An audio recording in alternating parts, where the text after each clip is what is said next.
Micromanagers uncovered. So your boss is a micromanager. There's a lot of them about. They watch everything you do. They take over everything you start, and it's really frustrating. They put you back in your box too often. And deep down, you know that I can do a lot more than I'm currently being asked to or allowed to do. And other people may have said the same. That in itself makes it even more frustrating sometimes when other people see it. So in this video, I'm going to look at why micromanagers manage in the manner and the way that they do, and 5 key tips on how you can resolve this and learn to manage your micromanager. So let's start looking at why micromanagers manage the way that they do. Well, quite often, most managers become a manager because they're a technical expert. They were very good at what they did. Yeah, they were hardworking, conscientious, and got a lot of stuff done. But they've got slight control freak tendencies and perfectionist tendencies. And perhaps if they've always been managed by a micromanager, they're just passing it along. It's not necessarily their fault. Yeah, they've perhaps not necessarily got great skills as a people manager, but technically they're very good. So that's one reason. The second reason often is pressure and stress from above. What pressures and stresses are your managers under? KPIs, targets. They need to get it done because it's their head that's on the block if it doesn't happen. So in some ways you can sort of understand why they do want to be a little bit controlling. So they're 2 real reasons why we do have micromanagers. But ultimately there's a lack of trust, there's a sense of ill feeling, you don't enjoy your work, you feel why should I bother because they're only going to go and change it. And it can be, very, very frustrating, as we said. So let's look at some solutions. So what can you do to avoid being micromanaged? Well, number 1, keep a perspective on the whole situation, as I've said. It's not your problem, so don't take it personally. It's often their problem.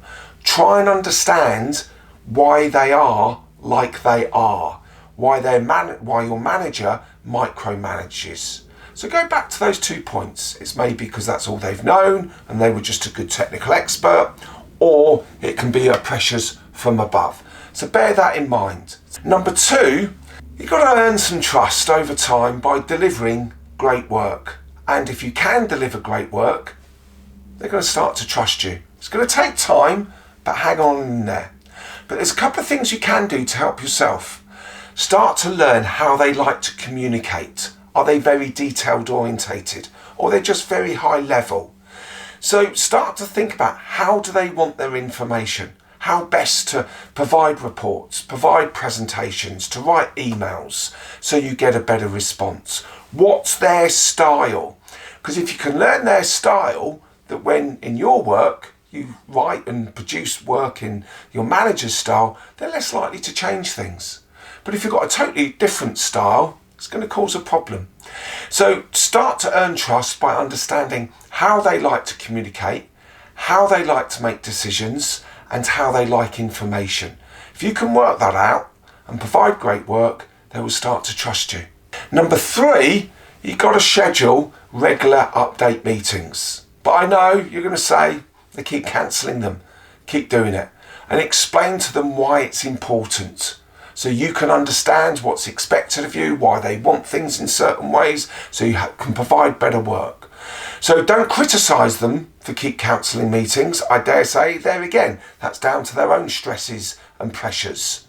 So don't always blame them, but just do explain why these meetings are important to you. Number 4, when you do project work, treat them like a client. Fully understand expectations and how they want it delivered, in what format, very detailed or very high level.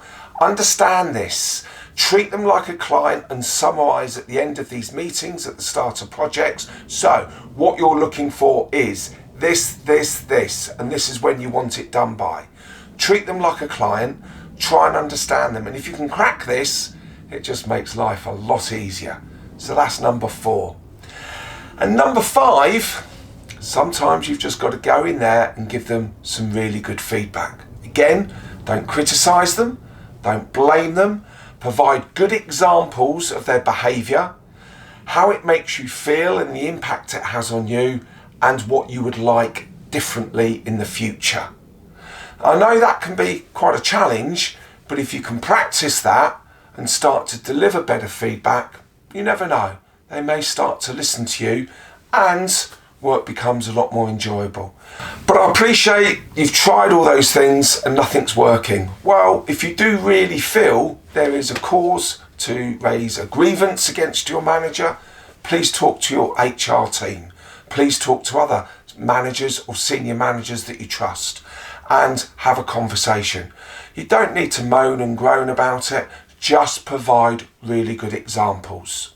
So that's one solution when it really isn't working. And two, unfortunately, sometimes you need to think, yeah, I need to go and find other opportunities elsewhere. And that's a choice. But don't make that choice too quickly. Give all those other techniques a go first, because if you can crack it, it's just going to make you a better you. And when I become a manager one day, I'm going to do it properly. And if you need any help in that, give us a shout. So thank you for your time. Please subscribe, please like the video, and I'll see you on in the next one.